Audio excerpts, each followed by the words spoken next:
How to use Excalidraw for system design diagrams.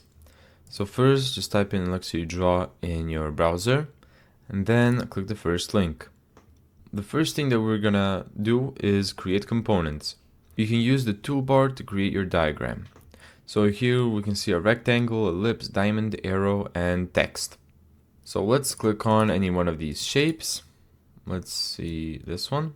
And we can just click and drag and make whatever shape we want. Now, let's organize our diagram. A typical system design is organized from left to right. So let's first do this.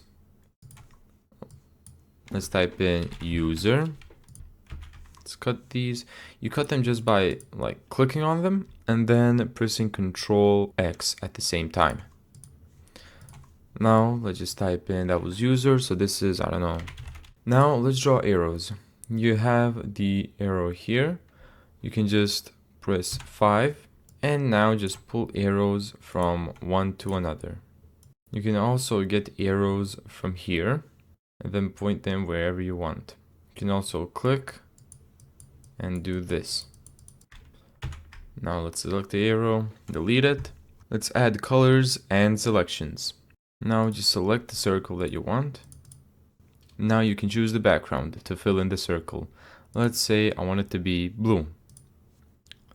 We can also type in a hex code, just so you know all zeros is for black. Just like that, and now you can't see anything. And now export when you're finished. Let's go to the menu in the top left, and then go to save to. You can either save to disk, you share a link to this. So let's export the link, let's copy link, and in the new tab, if you open the link, as you can see, it opens the drawing. Thank you so much for watching this video. If you found this tutorial helpful, make sure to give it a thumbs up and subscribe. And as always, see you in the next video.